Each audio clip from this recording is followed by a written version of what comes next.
The new Fortuna set mods can drop as the rare rewards from bounties, and they're pretty interesting.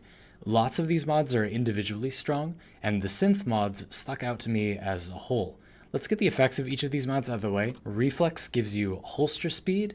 Deconstruct causes enemies damaged by your sentinel to have a chance to drop a health orb on death, which is nice since we have very few consistent sources of health orbs. Fiber boosts your sentinel's armor from its base value for a little while whenever you consume a health orb, and do note that when you consume a health orb, it also heals your sentinel. That's just the general functionality that health orbs have that I didn't know about until recently. And charge adds a separate high damage multiplier to the last round in your magazine, as long as your magazine isn't too small. Definitely a mixed bag of innate effects, and I'll get back to charge a little later, but the set bonus makes your primary and secondary weapons automatically reload. You get 5% of each magazine per second for each mod of the set you have equipped, so it increases linearly. Behold the glory of automatic reloading.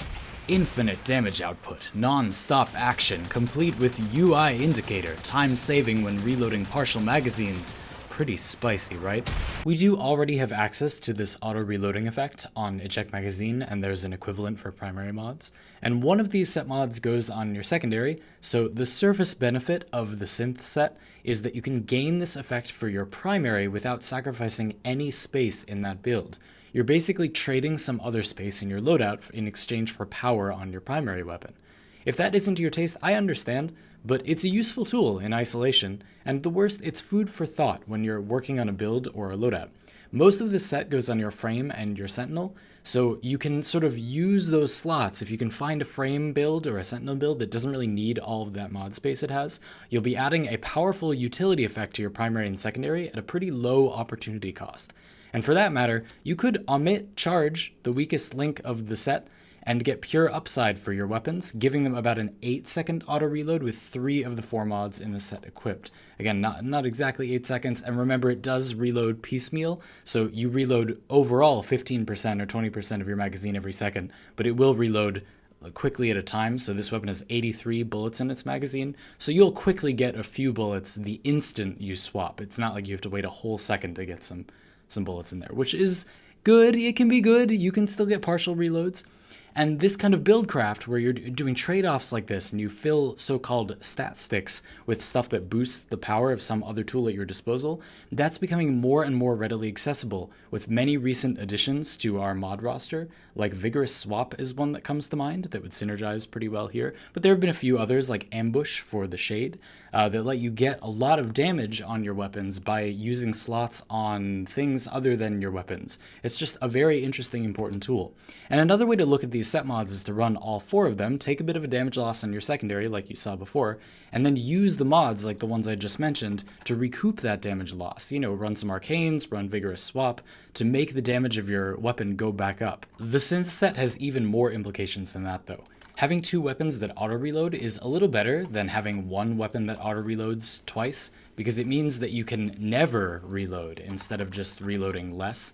You know, I can shoot forever now. Instead of it just being like I save some time reloading, this means I can just constantly shoot, and besides the weapon swap time, I don't have to reload at all. To make that happen though, you need to think about your weapon's active firing time. If you're going to swap back and forth between your primary and your secondary, you have to make sure that you can spend more than 5 seconds firing them before reloading, and that means checking your fire rate and magazine size. A small magazine might be okay if you also have low fire rate, and higher fire rate might be okay if you also have a large magazine, that kind of thing.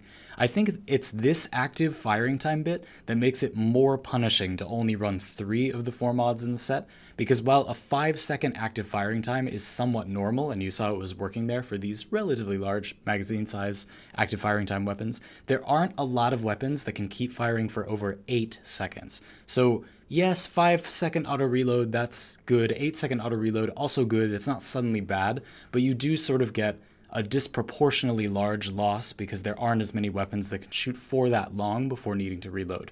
Just something to keep in mind. Another important thing to keep in mind is weapon versatility. If you choose specialized weapons and swap back and forth between them regularly, you may end up in a situation where the weapon you've swapped to simply isn't that useful. Well-rounded weapons are good choices.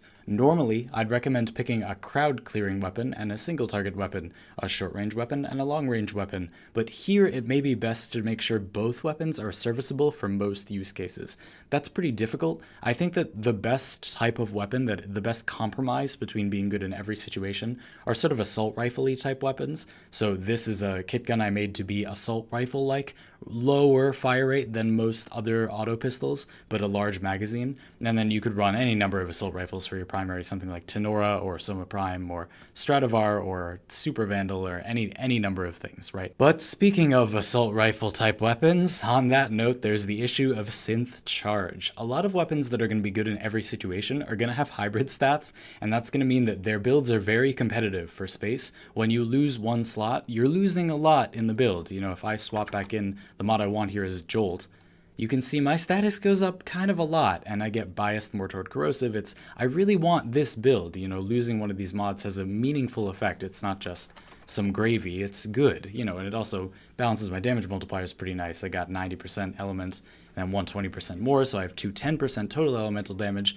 which matches Hornet Strike really well. That's all really nice. And then from arcanes and stuff, like, you can get this base damage back more easily. You can't get this elemental damage back as easily. So it's a mess. Losing that slot is not trivial. And Synth Charge really does just do basically nothing. The innate effect is very, very weak. Spreading that damage bonus out over your 6 or more shots shows its minimal effect on your damage output over time, and especially on a weapon like this is obviously terrible. Your 83rd bullet gets triple damage, like, oh yay, I get 2 more bullets in my magazine, you know?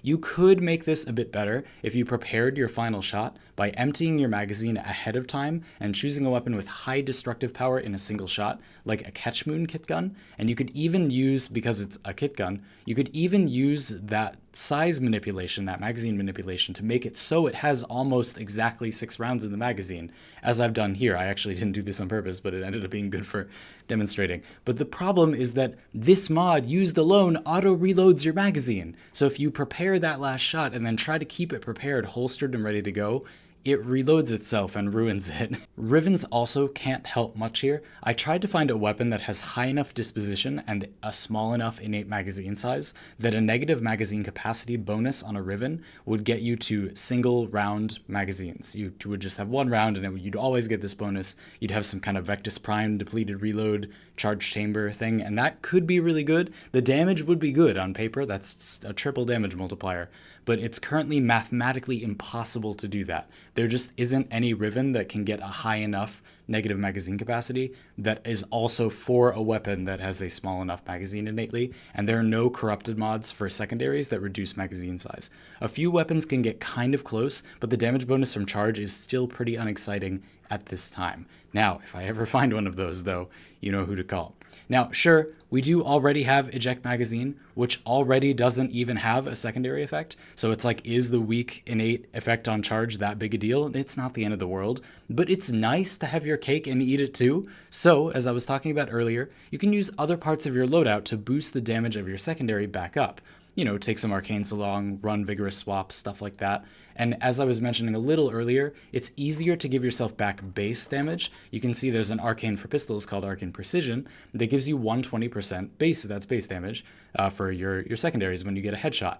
So that's pretty good. You can get back half of your Hornet Strike if you decide to leave it off. So it's potentially better to omit Hornet Strike than like one of your elementals. I think it's much easier to get that damage back, although if you run with some allies, you could use those elemental buffing mods. Maybe that could sort of work out, but in general, it's easier to give yourself back your base damage. That's also what Vigorous Swap does.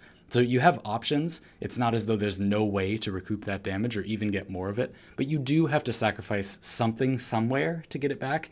It's just you're kind of already doing that if you're doing this, you know, use the mod slots in your Warframe and your Sentinel to stat stick your weapons.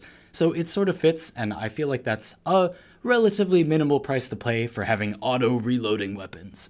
And then there are other options. There are so many other options, which is why I love this for Buildcraft. You could take a weapon that's so strong that it just doesn't even care about the loss in damage. You could pick a weapon without hybrid stats, so the mod slots are less competitive and you can kind of sacrifice one. And there we are. This is the Buildcraft I know and love, and I hope you enjoyed it too. Listen, if you made it all the way to the video, I hope you enjoyed yourself. You know what to do, and I'll see y'all on the other side. Thanks for watching.